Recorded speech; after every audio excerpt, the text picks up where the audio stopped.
السلام عليكم ورحمة الله وبركاته. صباح الخير، كيف حالكم جميعا؟ الحمد لله. نحن اليوم في مدرسة مدكري لنحتفل بحملة تثقيف اللغة العربية. اللغة العربية لغة القرآن ولغة الجمال والعلم. والآن ندعو الأستاذة شريفة أمينة لتقرأ لنا أهداف الحملة، فلتتفضل مشكورة.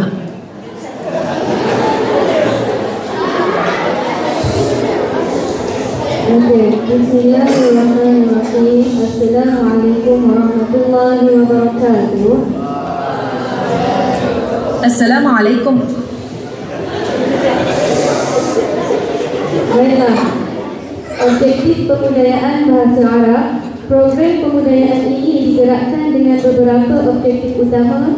Yang pertama, meningkatkan minat dan kecintaan terhadap bahasa Arab dalam kalangan murid dan guru. Yang kedua, mewujudkan suasana persekitaran sekolah yang hidup dengan bahasa Arab, sama ada melalui papan tanda, ucapan harian atau aktiviti mingguan. Yang ketiga, memperkukuh kemahiran bertutur dan menulis bahasa Arab dengan cara yang menyeronokkan, kreatif dan sesuai dengan era digital. Yang keempat, membina jati diri Muslim yang berilmu dan beradab, berkongsikan kefahaman terhadap bahasa agama kita.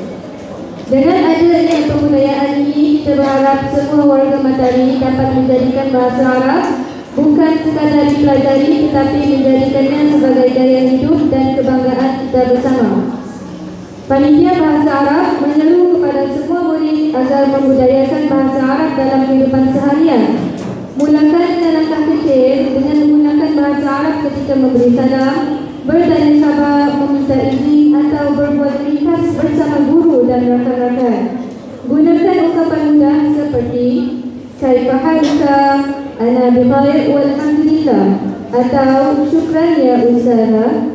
Biarpun ringkas, setiap perkataan itu membawa keberkatan dan membentuk suasana yang hidup dengan bahasa Arab di sekolah kita.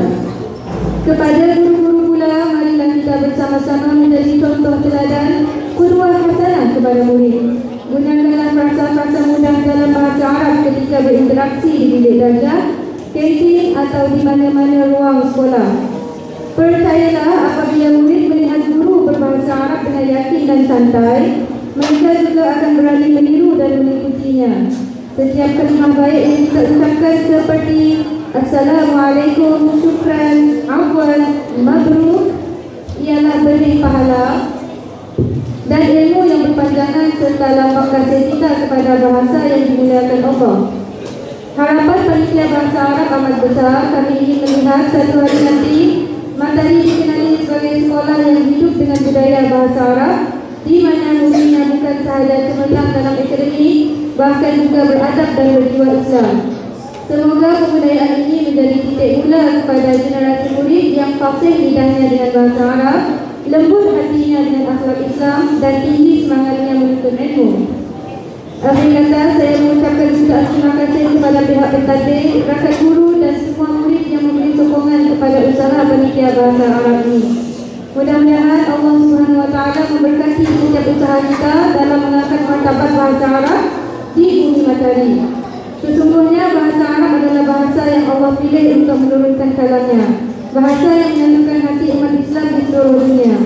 Maka mencintai bahasa Arab berarti mencintai Al-Quran, dan siapa yang memahami bahasa Arab, dia lebih dekat dengan kalam Allah yang suci. Bagaimana kata lima ulama, Al-Arabiyyah lughatul Quran, faman ahabbaha faqad ahabbal Quran. Bahasa Arab itu bahasa Al-Quran, maka siapa yang mencintainya, dia mencintai Al-Quran.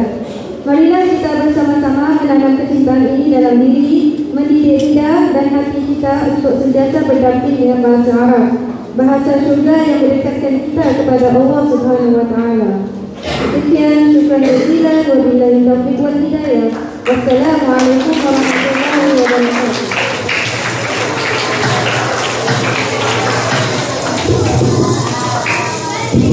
Terima kasih diucapkan atas ucapan sebentar tadi.